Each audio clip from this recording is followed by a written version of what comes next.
2005년에 상영된 킹덤 오브 헤븐이라고 하는 영화가 있습니다. 이 영화사를 다시 쓸 수 있다는 아주 평가를 받은 21세기의 최고의 걸작으로 꼽힙니다.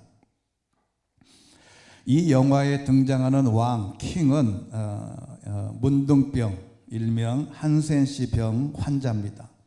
그래서 이 영화에 이 사람은 하얀 가면을 쓰고 항상 나옵니다. 이 문둥병은 나균에 의해서 감염된다고 하는데 말초신경과 피부에 병원균이 침투해서 피부에 결절과 반문이 생기고 그 부분이 마비가 되고 눈썹이 빠지고 더불어서 수족과 안면이 변형되고 또는 시력장애 등의 증상이 나타나는 질병입니다.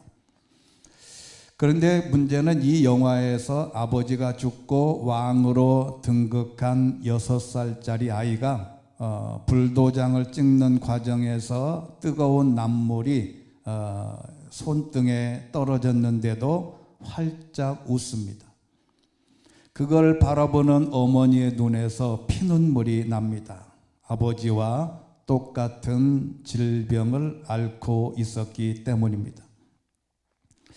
의사들을 불러서 검진하는데 발바닥을 대침으로 찔러서 피가 나오는데도 아프다는 반응이 없고 웃습니다. 어머니는 이 어린 왕의 귀에다가 독약을 넣어서 안락사 시키는 장면이 나옵니다. 이 한센시병의 가장 큰 특징은 통증을 모르는 무서운 질병이라는 겁니다. 제가 초등학교 4학년 때 아버지하고 용문산 기도원에 갔을 때도 거기 문둥병 환자들이 엄청 많았습니다. 제가 시무했던 흥해소망교회 골목에도 성곡교회라고 있는데 지금도 그곳에서는 모든 성도들이 한센시 병이 앓는 사람들이 지금도 있습니다. 가시에 찔려도 칼에 베어도 돌뿌리에 넘어져서 무릎이 깨져도 통증을 모릅니다. 현대인들의 속성도 이와 다르지 않습니다. 더더구나 신앙인들도 마찬가지입니다. 아픈데도 통증을 모릅니다. 신앙이 떨어졌는데도 떨어진 줄 모른다는 겁니다. 내가 지금 신앙생활을 하고 있는 것이 최상이라고 생각하는 것입니다. 문제가 있는데도 문제를 인식하지 못한다는 겁니다. 예레미야 4장 19절 말씀 보면 내 고통아 내 고통아 내 마음이 고통 속에서 몸부림친다. 내 마음의 고통아 내 마음이 심하게 뛰니 내가 잠잠할 수 없다. 이렇게 내 마음의 고통을 느끼는 것은 좋은 일이라는 겁니다. 우리는 먼저 어디가 아픈지를 찾아내고 고통을 느껴야 하는데 아프지 않으면 고통을 아프지 않으면 질병을 아프지 않으면 찾아낼 수가 없습니다. 지금을 아파한다는 것은 그래서 행복할 수도 있다는 겁니다. 예후 증상이 없이 아픈 사람이 병원에 가서 진단받아서 이제 얼마 못 산다고 진단받고 사형 선고를 받는 이들이 엄청 많습니다. 그래서 아픈 곳이 있다는 것은 축복의 한 단면입니다. 고통을 느끼는 것도 그래서 축복이라는 겁니다.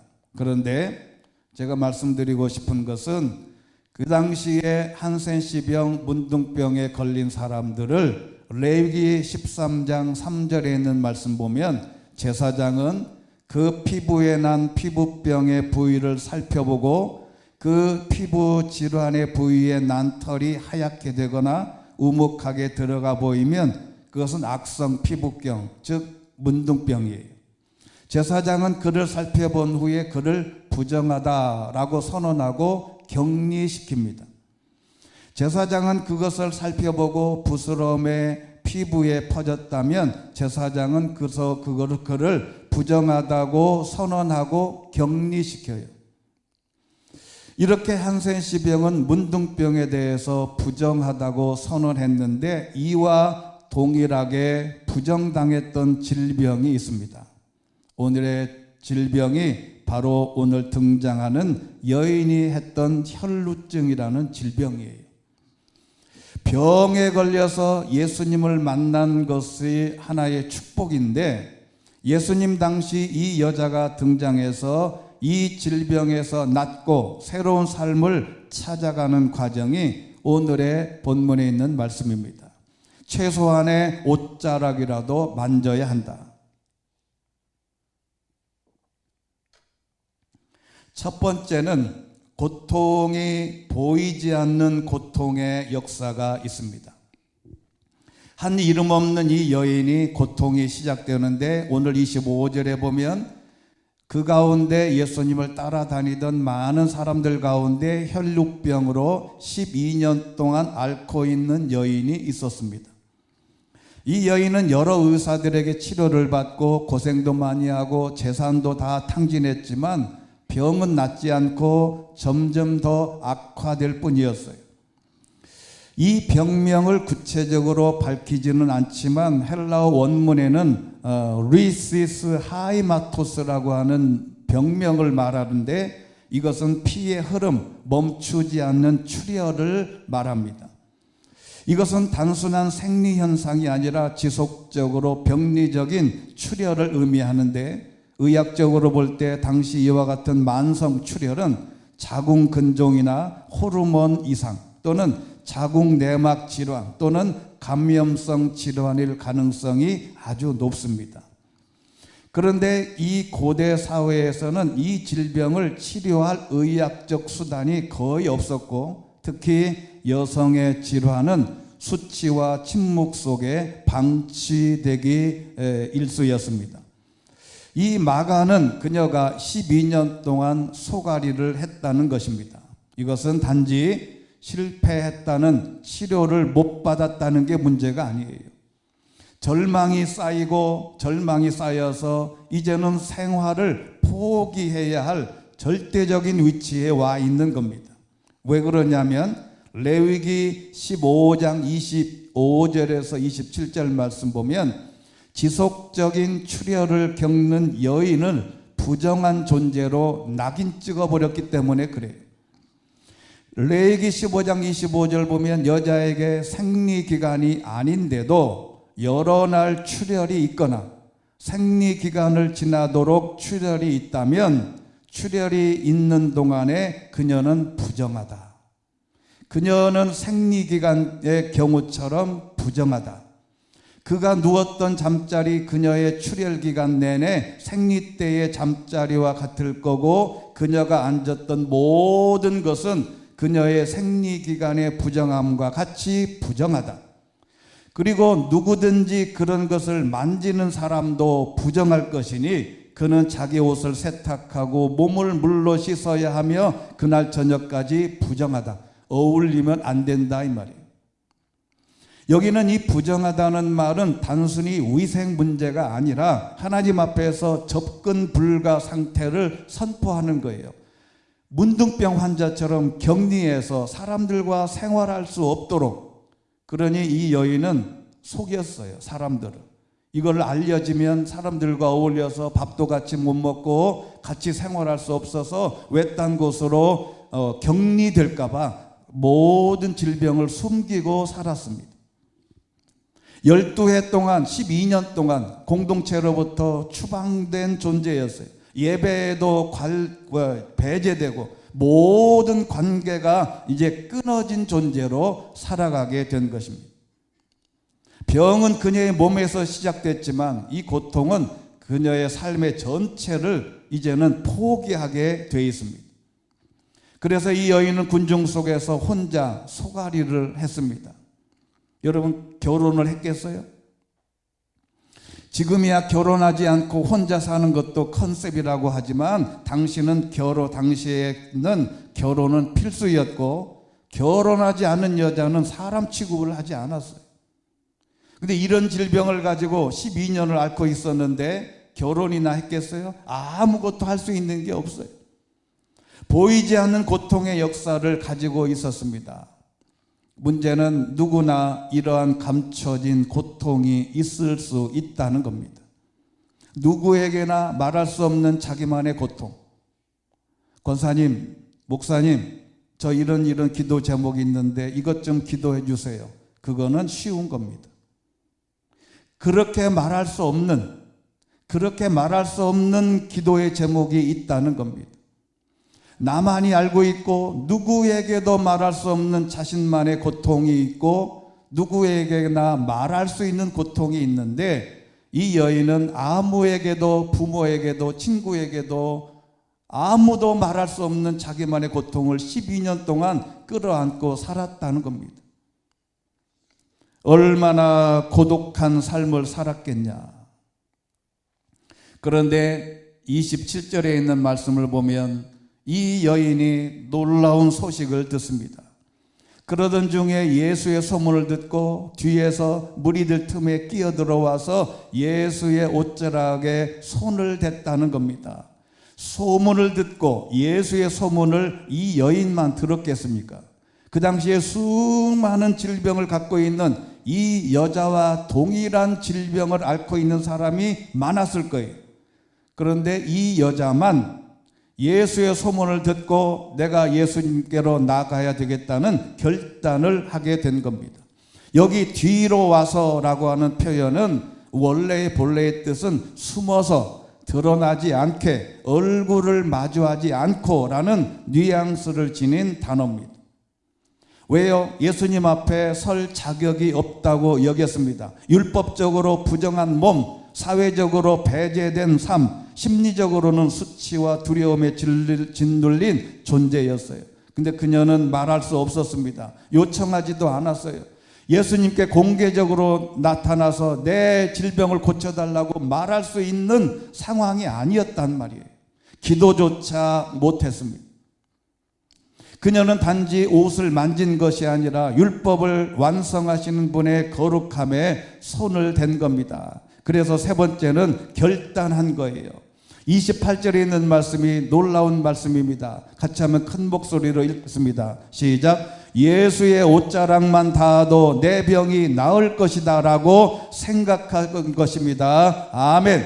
그녀의 믿음은 언어가 아니라 내면의 확신으로 내가 예수님의 옷자락만 살짝만 대도 나는 질병이 나을 거라고 하는 확실한 믿음을 가졌다는 겁니다. 개정개혁판에 보면 그의 옷에만 대어도 구원을 받으리라. 구원은 구원하다, 안전하고 튼튼하게 지키다, 위험으로부터, 파괴로부터 구출하다고 하는 우리가 말하는 소조, 구원을 동일한 언어입니다. 이 단어는 우리가 예수를 믿으면 구원을 얻는다는 뜻도 있기 때문에 이 여자는 단순한 치유를 넘어서 전인적인 회복을 말하는 것이죠. 그녀는 병 낫기만 원하는 게 아니에요. 병이 낫고 사회에 복귀하고 가정에 복귀하고 결혼도 하고 새로운 삶을 다시 살고 싶었던 겁니다. 여러분, 우리의 삶은 구원, 미래를 예측하지만 중요한 것은 오늘 우리는 구원받는 삶을 살 수 있어야 합니다. 죽어서 천국이 아니라 오늘 이 시간에도 저와 여러분의 마음속에 이런 천국을 소유할 수 있게 되기를 주의 이름으로 축원합니다. 질병에서, 모든 고통에서, 이해되지 않는 삶의 모든 부분에서 구원받고 해방되어 살 수 있어야 합니다. 우리는 이 결단이 필요합니다. 문제를 껴안고 밤을 샐 것이 아니라, 문제를 껴안고 고민할 것이 아니라 내 생각대로 해결하려고 하지 말고 기도해야 된다는 결단, 예수님께 이 문제를 가져오면 반드시 해결된다는 이 여인의 마음, 여인의 믿음을 우리도 가져야 한다는 것이죠. 네 번째는 옷자락에 손만 살짝 댔는데 고침을 받았다. 여러분, 29절에 있는 말씀이 중요합니다. 그러자 곧, 여러분 이 곧이라고 하는 단어를 한글로는 딱 이렇게 표현했는데 이게 영어로는 immediately, 즉시, 곧, 바로. 예수님의 옷을 대고 나서 집에 가서가 아니고 예수님의 옷을 대고 10분 뒤에가 아니고 예수님의 손을 대자마자 근원이 마르면서 이 여인은 자신의 병이 나은 것을 몸으로 느꼈다. 몸으로 전율하는 거죠.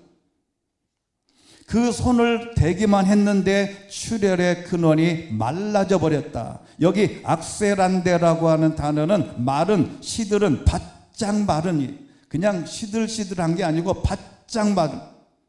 이 단어가 어디 나오냐면 히브리서 11장 29절에 보면 믿음으로 이스라엘 백성은 마른 땅을 건너듯 홍해를 건넜다. 여러분, 우리가 홍해를 건너는 장면의 영화를 보면 전차가 지나갈 때 질척거리고 지나가잖아요. 그게 아니라는 거죠. 하나님이 해결하실 때는 마른 땅처럼 바싹 말라버린 거예요. 이 단어를 똑같이 쓴 겁니다. 이 여인은 예수님의 옷자락에 손을 대기만 했는데 즉시 문제가 해결된 겁니다. 자신의 병이 나았다는 것을 몸으로 느꼈다. 여러분, 신기하지 않겠어요? 손을 대자마자 자기의 몸에서 흐르던 피가 딱 멈추더니 바싹 말라비다. 여러분, 그 다음이 중요합니다. 여러분, 왜 이 말이 중요하냐면 이게 손을 대어서 나은 건지 자연치유인 건지. 여러분, 그럴 때가 많이 있잖아요. 내가 기도했는데 갑자기 해결된 거예요. 근데 내가 기도하지 않아도 이거 해결되는 거 아니야? 분명히 이 여인도 생각을 했을 거예요. 손을 대어서 딱 낫긴 했는데 이게 손을 대어서 나은 건지 나으려고 해서 자연적으로 치유된 건지. 우리가 기도하기 시작했는데 문제가 바로 해결되면 기도하지 않아도 자연적으로 해결될 걸. 예를 들면 이런 겁니다. 제가 삼수를 했다 그랬죠. 이제 대학을 떨어지면 군대를 가야 됩니다. 그때는 바로 영장이 나와요. 이제 시험을 보고 다 한 다음에 이제 시험 발표 날이 내일이에요. 근데 그날 전날 잠을 잘 수가 없어요. 이게 뭐 내일 10시에 발표인데 잠을 잘 수가 없어요. 그러다가 밤 12시쯤 되는데 아무도 없는데 사택에서 나와서 교회당 안으로 들어가는데 그때 당시는 교회당이 마룻바닥이었어요. 그래서 저 뒤에서 문 열고 강대상까지 앞으로 나가는 삐걱삐걱삐걱 소리가 나요. 쫙 미세하게. 지금도 그 소리가 들리는 것 같아요.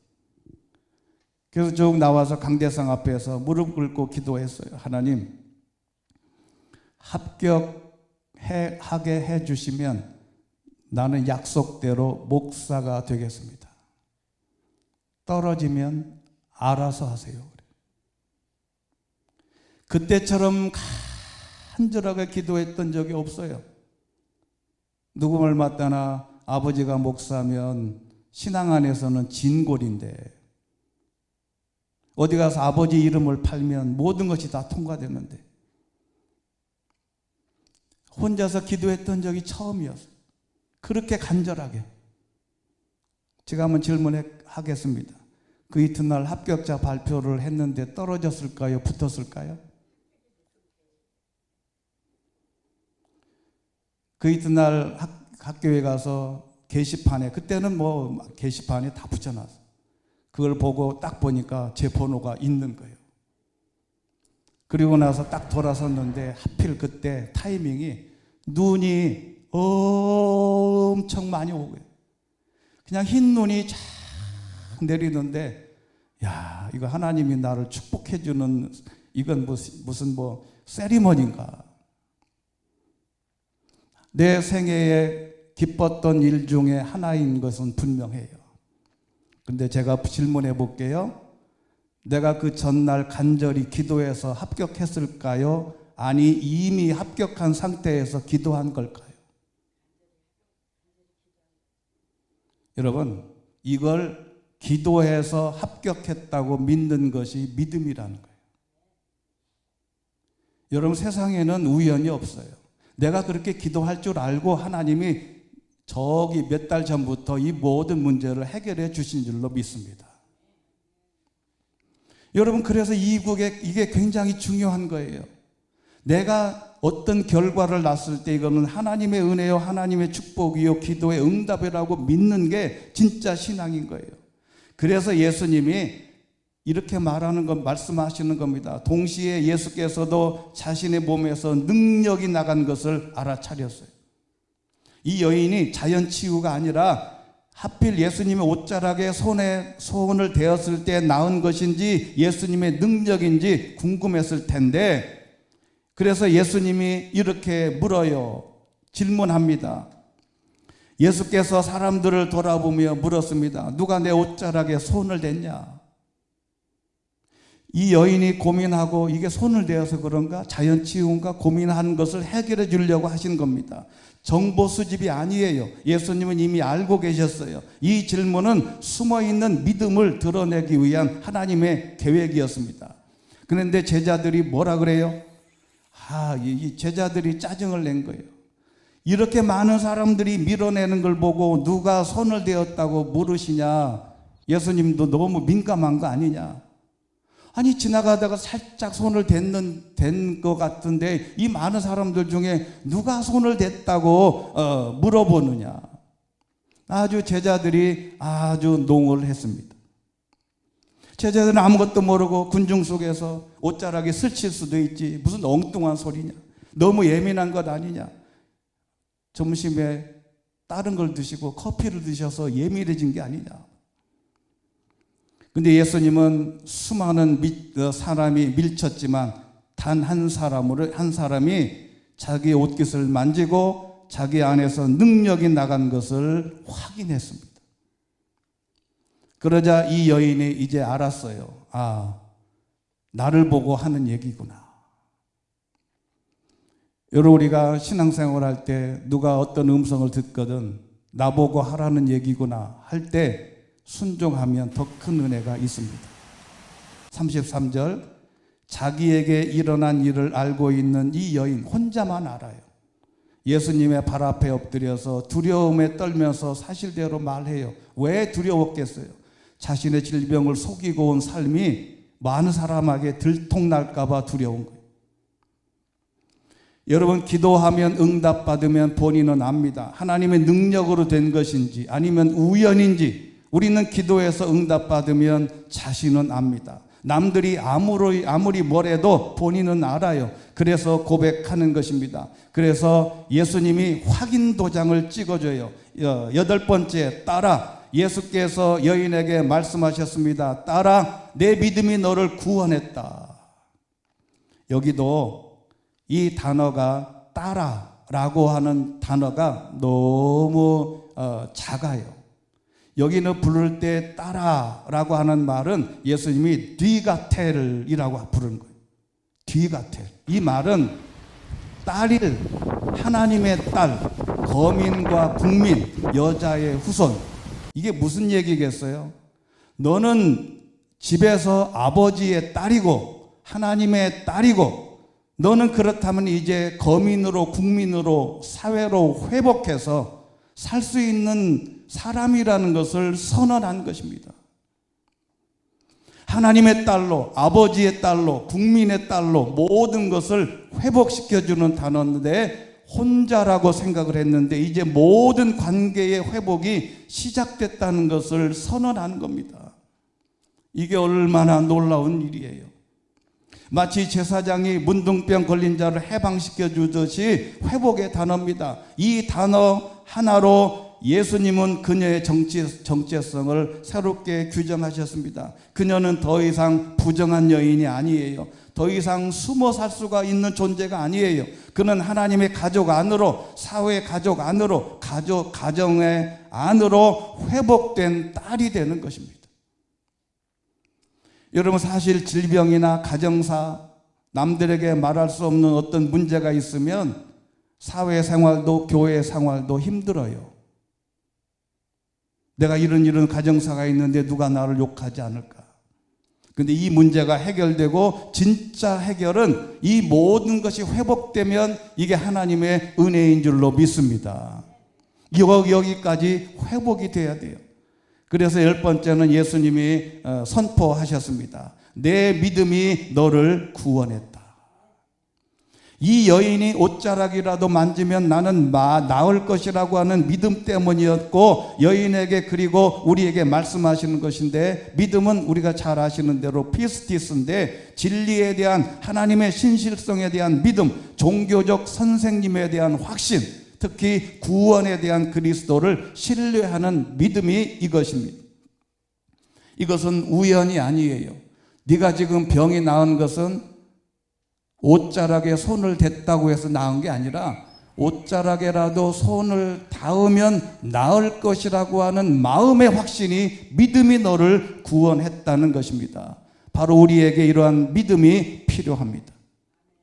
하나님께 나오면 기도하면 됩니다. 이 믿음을 소유하는 것이 모든 삶이 회복되고 고침받고 해결되고 승리할 수 있다는 단서가 여기에 있습니다. 옷자락을 만지겠다고 하는 것이 믿음이에요. 그리고 더 눈물겨운 놀라운 선포가 또 있습니다. 이제 안심하고 가라. 그리고 병에서 해방돼서 건강해라. 여러분, 이 단어를, 이 문장을 보면 눈물겹지 않아요? 12년 동안 고통의 밤을 지냈던 이 여인에게 너 이제 안심하고 가라. 그리고 병에서 해방돼서 건강하게 살아라. 평안히 가라, 안심하고 가라. 여기에 평안은 단순한 평안이 아니에요. 히브리적 의미로는 이 단어를 어디서 가져왔냐면 샬롬에서 가져온 거예요. 이 에이레네라고 하는 이 단어는 우리 한글로는 설명이 안 됩니다. 우리가 보통 신학 공부할 때 이런 단어들은 해석이 어려워요. 그냥 에이레네라고 합니다. 샬롬을 그냥 샬롬이라고 하지 해석을 붙일 수가 없어요. 아리랑을 어떻게 해석합니까? 에이레네는 국가적으로 평온한, 전쟁이 없는, 개인 사이의 평화, 안전, 번영, 행복, 메시아의 평화, 기독교의 평화, 사후에 죽어서까지 경건하고 정직한 자의 축복의 상태가 바로 에이레네입니다. 이러한 에이레네를 가지고 네 생활로 복귀하라. 단지 옷자락에 손만 대었을 뿐인데, 단지 옷자락에 손만 대었을 뿐인데 관계가 회복되고 존재가 회복되고 모든 삶의 균형이 완벽하게 회복되는 겁니다. 예수님의 치유가 병의 중단으로 끝나지 않습니다. 바로 고립의 종식, 수치의 제거, 존엄의 회복, 사회로 복귀의 하나님의 은혜가 있는 것입니다. 앞으로 모든 병에서 해방되어 행복하게 건강하게 잘 살아. 11번째, 그래서 우리에게 하나님은 질문하십니다. 우리도 이 같은 남모르는 아픔, 질병, 고통, 삶의 모든 문제, 남에게 말할 수 없는 문제들을 하나님께 가져오면 해결해 주시겠다는 하나님의 말씀이에요. 거창한 거 아닙니다. 3시간 동안 방언으로 소리 높여 기도하는 것도 좋지만 그 믿음, 손만 대도, 살짝 손만 대도 나을 거라고 하는 그 믿음이 12년 동안 풀리지 않았던 숙제가 풀리는 놀라운 현장을 우리가 보게 됐는데, 바로 우리의 믿음과 성경 지식은 활용하고 본받을 때만 효과가 나타난다는 것입니다. 이름 없는 이 여인을 통해 우리가 깨닫고 본받아야 할 것은 믿음으로 예수님의 옷자락에 손만 대도 문제가 해결된다는 믿음이 있어야 한다는 것입니다. 한 무리의 대학생들이 함께 술을 먹고는 후배 집에서 하루를 묵게 됐답니다. 왜 대학교 가면 그렇게 술을 많이 먹는지. 저희도 MT에 가면 아주 제일 먼저 챙기는 게 소주 한 박스예요. 술을 그렇게 먹어요. 근데 이 술 취한 후배가 집에 오다가 허리가 삐끗한 거예요. 그래서 너무 아프니까 밤중에 어디 약국은 못 가고 파스 있으면 붙여줘라 그러는 거예요. 근데 아무리 찾아봐도 파스가 없어요. 그래서 가만히 이제 자기들 집주인들 술 취해가지고 파스 비슷한 걸 찾은 거예요. 이걸 찾았어요. 짜장면 스티커 있잖아요. 집집마다 붙여주는 문에다가. 요거 뒤에를 스티커를 딱 떼가지고 어디 아프냐 그래요. 거기다 딱 붙여줬어요. 근데 이 후배가 아침에 일어났는데 선배가 붙여준 파스가 너무 시원해서 아픈 부위가 다 나았다는 거예요. 아니, 이 짜장면 스티커를 붙여줬는데 아침에 일어났더니 가뿐하대. 이거를 의학 용어로 플라시보 효과라고 합니다. 플라시보라고 하는 라틴어인데 기쁨을 주다, 즐겁게 하다는 것인데, 이게 무슨 얘기냐면 의사가 효과 없는 가짜 약 혹은 꾸며낸 치료법을 환자에게 제안했는데도 불구하고 긍정적인 믿음으로 인해서 병세가 호전되는 현상을 이루는 겁니다. 이 말은 다른 말로 말하면 약 먹고 나은 게 아니고 이 약을 먹으면 나으리라는 믿음으로 낫는다는 거죠. 노시보 효과는 뭐냐? 약을 올바로 처방했는데도 환자가 의심하면 약효가 나타나지 않는다는 현상입니다. 이 말 딱 들으면 무슨 생각이 나요? 우리의 신앙인들이 하나님의 말씀으로 처방을 했는데 다 노시보 효과만 있는 거예요. 안 믿어. 그래서 마태복음 17장 27절에 있는 말씀, 우리 다 같이 한번 읽겠습니다. 시작. 예수께서 대답하셨습니다. 너희의 믿음이 적기 때문이다. 내가 진실로 너희에게 말한다. 너희에게 겨자씨 하나를 만한 믿음만 있어도 이 산을 향해 여기서 저기로 옮겨가거라 하면 옮겨갈 것이요 너희가 못할 일이 없을 것이다. 할렐루야. 너희가 못할 일이 없을 거다. 뭐만 있으면? 믿음만 있으면. 그 믿음이 예수님의 옷자락에 살짝만 손만 대도 나을 거라고 하는 믿음만 있으면 된다. 하나님의 말씀으로 처방을 하면 플라시보 효과보다 1000배, 10,000배의 효과가 있습니다. 모든 일에 하나님의 도우심을 믿고 확신하면 전혀 예상치 못한 기적을 체험하게 될 줄로 믿습니다. 그런데 반대로 하나님의 말씀을 보고도 노시보 효과로 되면 모든 문제는 꼬입니다. 하나님은 우리에게 말씀으로 처방하셨어요. 그러나 믿지 않으면 죽음에 이를 수 있을 만큼 위험한 증상이 발생합니다. 가짜 약으로도 큰 효과를 볼 수 있다는데 어떻게 진짜 약인 말씀을 노시보 효과로 만들면 되겠는가? 이 여인처럼 믿음으로 우리의 모든 문제가 해결되고 건강하고 행복한 삶이 되시기를 주의 이름으로 축원합니다. 기도하겠습니다. 자비로우신 하나님 아버지, 이름 없는 이 여인이 12년 동안 고통의 밤을 지내다가 예수님의 옷자락에만 손을 댔고 모든 문제가 해결되었나이다. 이 말씀이 우리에게 하시는 말씀인 줄 알고 내 옷자락에 손을 대기만 해도 모든 문제를 해결해 주신다고 하는 이 믿음으로 우리도 기도하고 하나님 앞에 나갈 수 있는 저희들 되게 하여 주시옵소서. 예수 그리스도 이름으로 기도드리옵나이다. 아멘.